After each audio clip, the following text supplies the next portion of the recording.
Today we're working on the second movement of 6 miniatures for viola and piano called Dreaming from the book Solos for Young Violists by Barbara Barber. Welcome back.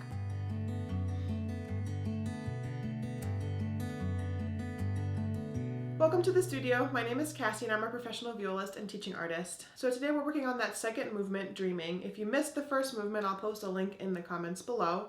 And if you'd like my fingerings and suggestions for this piece, you can join us on Patreon. I post all my music there. So this piece is all about exploring modes, and if you missed the previous lesson, a mode is just a type of a scale or an order of notes. So we're going to explore this. This is the Lydian mode, and this is like a major scale with a sharped 4 or a raised 4th note. So we're starting on open G, and let's play the scale together as a warm-up.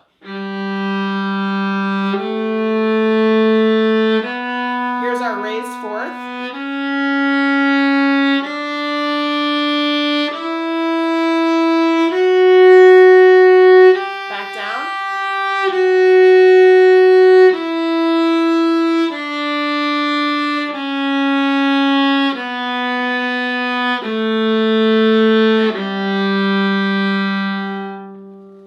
So that scale is basically the notes that we're going to be using in this piece. Let's get to our tutorial. So we're going to work through some of the issues in this piece first, and then we'll do an at-tempo playthrough because it's a slow piece.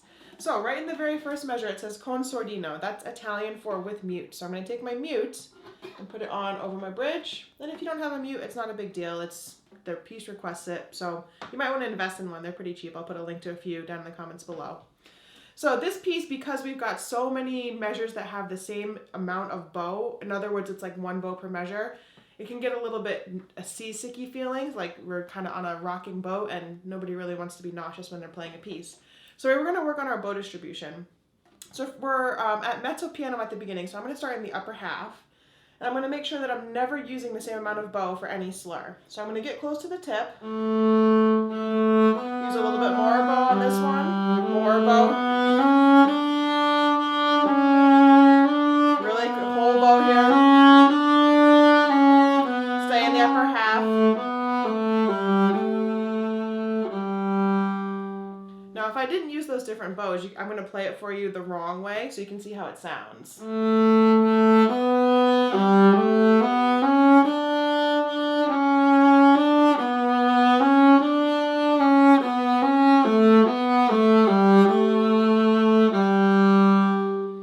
Very similar and kind of boring. So we're going to create interest by using a different amount of bow on each of those measures. I also want to talk about an articulation that you see in measure 9, 10, 11, measure 12. There's a line underneath that A, and that means we're going to do a slur still, but I'm going to kind of pause my bow. I'll show you a little bit closer.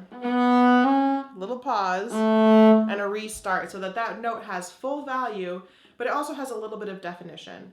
So let's try that together. We're right on that measure. We're going to do stop, just as an exercise, and then we'll do it as printed. So we'll do the stop version first. Now we want to just put a little bit less pause in between the C sharp and the A.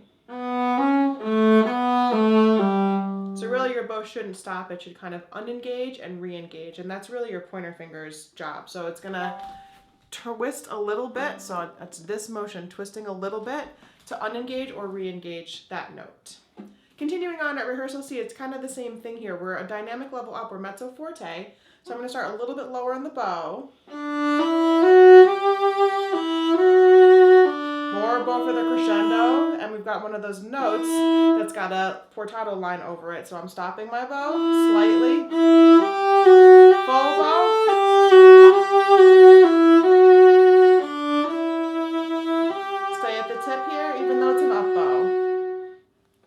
So again, we're using our bow to create a little bit of phrasing interest. Otherwise, it sounds boring. All right, so rehearsal D, moving on. We're back at mezzo piano, so I'm staying in the upper half. More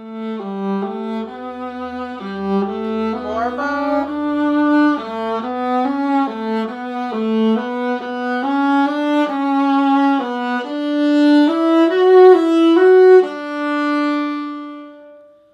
And then our final entrance at E, same thing here. We're mezzo piano, so starting in the upper half. Stop to re-articulate. More bow.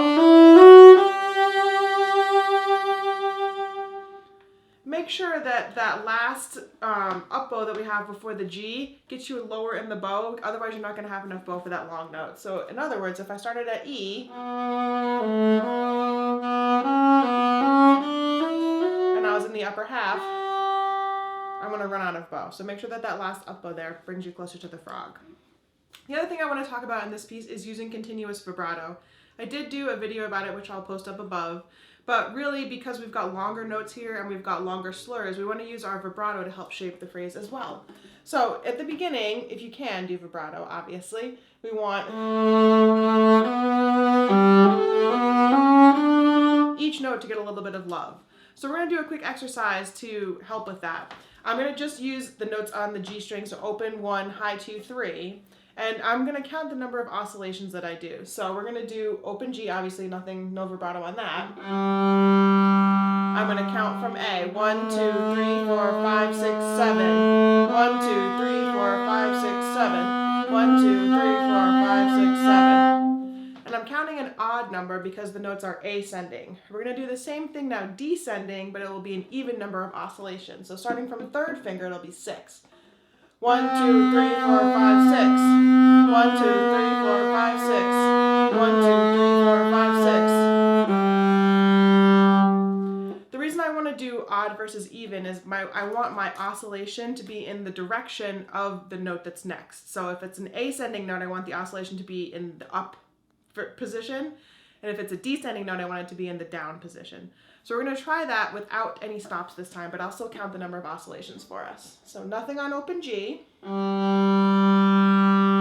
3, 4, 5, 6, 7. 1, 2, 3, 4, 5, 6, 7. 1, 2, 3, 4, 5, 6, 7. Let's repeat that C, but we're going to do 6 on the way down.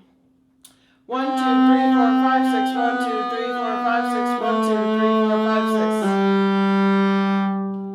So if you want to stop the video now and just practice that with those oscillations, that might help you if you're struggling with continuous vibrato. That's just one way we can do it. It's an effective way, which is why it's the only one I mentioned in this video. But again, if you want more suggestions, check out that other video that I made.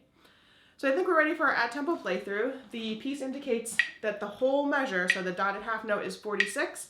So that's what we're going to do. I'll count to 3 twice before we begin. 1, 2, 3. 1, 2, 3.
This video useful. If there's anything that I didn't cover that you're still wondering about, please post that in the comments below. I really enjoy trying to help from afar. And as I said in the previous video, this is a multi-movement work. It's made to be played all at the same time. So check back next week for the next movement. Thanks so much for joining me and happy practicing.